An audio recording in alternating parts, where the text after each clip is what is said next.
assim: o rei do Egito disse: quando servirdes de parteira às hebreias, examinai, se for filho, matai-o, mas se for filha, que viva. As parteiras, porém, temeram a Deus e não fizeram como lhes ordenara o rei do Egito. Antes deixaram viver os meninos. Então o rei do Egito chamou as parteiras e lhe disse: por que fizeste isso e deixaste viver os meninos? Responderam as parteiras a Faraó: é que as mulheres hebreias não são como as egípcias, são vigorosas, e antes que lhes chegue a parteira, já deram à luz a seus filhos. E Deus fez bem às parteiras, e o povo aumentou e se tornou muito forte. E porque as parteiras temeram a Deus, ele lhes constituiu família. Então ordenou a Faraó a todo o seu povo, dizendo: a todos os filhos que nasceram dos hebreus lançarei no Nilo, guarda essa palavra, lançarei no Nilo, mas a todas as filhas deixareis viver. Glória a Deus. Vamos fazer uma oração. Espírito Santo de Deus, nós te agradecemos, Senhor, pela oportunidade de estar aqui te louvando. Não é uma época fácil, mas, Senhor, só do Senhor deixar a gente exaltar o teu nome já é maravilhoso. Espírito Santo, venha me usar para falar o que é necessário e não o que nós queremos ouvir. É o que eu te peço em nome de Jesus, amém. Glória a Deus, meus irmãos. Meus irmãos, sem dúvida, quando você está lendo a Bíblia, você já deve ter passado por essa cena, mas contextualizando essa cena aqui, o que aconteceu? José, ele tinha morrido e foi levantado um novo rei sobre o Egito, um novo faraó, foi levantado um faraó sobre o Egito. Então, o que vai acontecer? Esse rei não conhecia José, ele não sabia o que foi a vida de José, ele não sabia quem foi o José do Egito. Então esse rei, ele olhou para o povo hebreu e ele pensou: se esse povo decidir levantar contra nós, já era. Se esse povo se levantar contra o Egito, todo o Egito fale: ah, mas nós temos espada, nós temos lança, nós temos tudo isso. O povo hebreu, eles são muitos. E se deixar assim, eles vão se multiplicar. E aí no futuro não há ninguém que possa parar esse povo. E o rei do Egito, ele pensou isso. Então ele logo deu a ordem para as parteiras, falou: quando vocês forem servir de parteiras para as hebreias, o que vocês irão fazer? Vocês irão, e se nascer menino, vocês irão matar esse menino. Olhe bem que ele falou só matar, ele não especificou o jeito. Ele falou: vocês irão matar o menino. Então o que aconteceu? As parteiras, elas foram e não conseguiram matar. E agora eu chamo a sua atenção: elas não conseguiram matar o menino. Por quê? Por causa que o temor de Deus que elas tinham era maior que a ordem do homem. Então eu convido você a refletir nisso. Por que será que na escola você não está dando certo? Por que será que na sua empresa as coisas não estão fluindo do jeito que era para fluir? Será que você tem colocado a ordem do homem acima da ordem de Deus? Será que a gente tem feito ao contrário? A gente não tem buscado primeiro o reino de Deus? Será que a gente tem colocado a ordem do homem acima da ordem de Deus? Isso é um caso a se pensar. Contextualizando aqui de novo, meu irmão, Moisés, no capítulo 2, versículo 2, vai falar: e a mulher concebeu e deu à luz a um filho, e vendo que era formoso, escondeu por 3 meses. Não podendo, porém, escondê-lo por mais tempo, tomou um cesto de junco, calafetou-o com betume e pinche, e pondo nele um menino, largou no carriçal à beira do rio. Meu irmão, preste muita atenção nisso. Aqui nós vemos que Moisés, depois de ele ter nascido, a mãe dele escondeu ele para ele não ser morto. E o engraçado aqui que fala, durante 3 meses. Ou seja, Moisés estava escondido, mas Moisés não parava de crescer. Não significava porque Moisés estava escondido que ele estava parado. Entenda bem, a gente está numa época de pandemia, onde que as igrejas não podem abrir, mas não significa que a igreja não pode abrir, que ela está morta. Entenda, o céu não está de lockdown. Deus, Ele está vendo cada um de nós, Ele está vendo o sacrifício de cada um de nós. Moisés, ele estava há 3 meses escondido, mas chegou um tempo que não deu mais, e a mãe dele pega ele e coloca Moisés nas águas do Nilo, e deixa ele ali na beira do Nilo. Agora preste atenção, quando ela faz isso, é Deus falando para nós. O homem, aqui no versículo 22, então ordenou a Faraó, a todo o seu povo, dizendo: a todos os filhos que nascerem dos hebreus, lançareis no Nilo. E a mãe de Moisés coloca ele, aonde? No rio Nilo.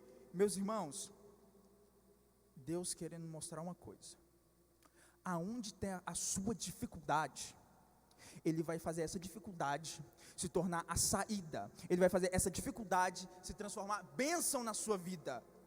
Não é porque lá o homem falou, ali vai ser lugar de morte. Deus fala, eu que faço, ali vai ser lugar de vida. Ali vai ser um lugar que você não está entendendo. Aquela pessoa ali, ela não presta. Deus está falando, aquela pessoa ali vai ser a missionária. Aquela pessoa ali, os dias delas estão contados. Deus fala, agora que começou. Agora que essa pessoa começou a viver. Deus, ele não se limita a que o homem fala. A ordem dele está acima. Amém? Glória a Deus. Meus irmãos, mais para frente, nós vamos chegar quando Moisés está adulto. Entenda, isso aqui tudo, eu estou falando, isso aqui tudo que eu estou falando, que eu estou pregando, tudo remete a o que Deus faz quando Ele quer. Um tempo para frente, Moisés, o rei do Egito morre, Faraó morre. E aí, quando Faraó morre, o povo ele clama, fala, Senhor, nós estamos aqui, nós somos escravos, nós estamos aqui no tempo de servidão. E o que acontece? Deus se lembra das promessas que Ele fez a Abraão. Mas não é um lembrar, porque Deus não se esquece. É um lembrar de você se lembrou. Muitas das vezes nós pedimos para Deus, Senhor, eu quero que o Senhor abençoe a minha família, o meu filho, a minha mãe, meu pai, meus irmãos. Mas nós esquecemos. E eu vou te falar uma coisa, Deus, se Ele quiser, Ele revira o mundo. Deus, se Ele quiser, Ele faz igual está fazendo agora. Ele coloca a pandemia e fala, ninguém vai sair de casa. Se Deus quiser, Ele faz igual Ele fez aqui na Bíblia. Ele abre o mar. Mas Ele sempre vai esperar uma ação sua. Eu acho muito bonito o que o evangelista Marcos fala. Para Deus reagir, tem que ter uma ação. E meu irmão, é isso. Deus estava esperando o povo hebreu ter uma ação para ele reagir. Porque senão ia acontecer igual no Éden. Adão, ele come do fruto, Deus chega, pega, conversa com ele, e fala, uai, foi a mulher que o Senhor me deu.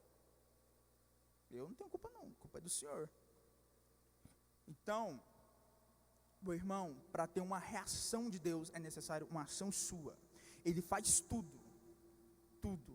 Ele pega a água, coloca lá em cima, pega a nuvem, coloca aqui embaixo, mas para isso acontecer, ele pega o monte e transporta para o outro lado, mas para isso acontecer, tem que ter uma ação sua, tem que ter a sua fé. E o povo, eles tiveram fé para isso. No capítulo 3, versículo 4, que é o que eu quero ressaltar aqui, que vai falar, vendo o Senhor que ele se voltava para ver Deus no meio da sarça, o chamou e disse, Moisés, Moisés. Ele respondeu: eis-me aqui. Deus continuou: não te chegues para cá, tire a sandália dos seus pés, porque o lugar em que está a pisar é terra santa. Meus irmãos, como eu já falei aqui, essa pregação não é para falar o que o homem faz, é para falar o que Deus faz, o poder de um clamor. Nós estamos falando aqui de um Deus que, independentemente da situação, Ele trabalha ao seu favor. Meu irmão, o povo clama, Moisés estava fugido para Midian, por causa que ele tinha matado um egípcio. Então ele estava em Midian, e o que aconteceu aqui? Moisés, ele está lá e ele vê uma sarça que queima, mas o fogo não a consome. E isso eu acho que causaria curiosidade em todo mundo. Se você está num lugar, por exemplo, você vê uma árvore que está com fogo nela, mas não está queimando. O fogo está lá, mas ela não está desmanchando. Você não vê uma cinza, você não vê nada. Causa curiosidade. E aí Moisés vai até lá, e aí Deus fala para Moisés: Moisés, tira a sandália dos seus pés, porque aonde você vai pisar é santo. Agora eu te convido a pensar aqui: será que as sandálias de Moisés eram tão impuras para despurificar Deus? Será que as sandálias de Moisés tinham poder para manchar a imagem de Deus? Claro que não, meu irmão. A sandália, quando Deus fala isso, é simbolizando uma coisa: Moisés, tira o teu passado, que agora você vai viver algo novo comigo. Não significa, Moisés, deixa eu te explicar uma coisa: você era um príncipe do Egito, eu sei a tua história, fui eu que fiz, mas agora, o que eu estou falando para você fazer? Tira a sandália dos teus pés, porque o teu passado fica para trás, agora você está começando algo novo. Então entenda, vai ter passado que você vai ter que deixar para trás e não vai ter que olhar, senão você vai virar uma estátua de sal, mas vai ter passados que você vai ter que carregar. Esse menino está doido. Como assim tem passado? Olha, entenda, o povo, depois que ele estava caminhando, saiu do Egito, a Bíblia vai ser bem clara em falar que as roupas não envelheciam, eles cresciam, as roupas cresciam com ele, o sapato crescia, e eles cresciam, as sandálias cresciam, tudo crescia conforme que eles estavam crescendo. Isso é muito interessante. Quando você tende a ficar decepcionado, você não olha para cima, você olha para baixo. Quando você perde a esperança, você não olha para cima, você olha para baixo. Nós deveríamos olhar para cima, para saber que Deus está lá velando por nós, mas não, nós olhamos para baixo. E quando Deus fala para Moisés tirar as sandálias, o que ele está querendo falar? Moisés, tira o teu passado, porque quando a dificuldade vier, você vai olhar para o chão e falar: eu era príncipe, minha vida era garantida, eu tinha comida toda hora, eu tinha um lar, eu tinha uma cama, eu podia fazer de tudo. Mas Deus fala para ele: tira isso aí. Mas no caso do povo, ele já fala o contrário: vocês vão ter que levar, porque quando vier um dia ruim, vocês vão ter que olhar para baixo e falar: eu era escravo, mas eu clamei ao Senhor e Ele me libertou, então vou adorar o Senhor. Então entenda, tem passados que de fato você vai ter que carregar. Ah, mas foi dolorido, você vai ter que carregar esse passado, não para exaltar, não para te exaltar, mas para exaltar o Senhor. É igual a música de Samuel Mariano, através da cama. Como é que é a letra?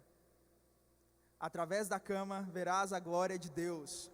Jesus manda aquela pessoa carregar a cama, não é por causa que ela tinha que sofrer, não, é para ela lembrar da onde que ela veio, porque nós, o ser humano, temos a facilidade de esquecer as coisas. O povo, depois que o mar abriu, irmão, o maior acontecimento da história, o mar abriu. Depois de 3 dias ele estava reclamando. Nós temos essa facilidade de reclamar das coisas.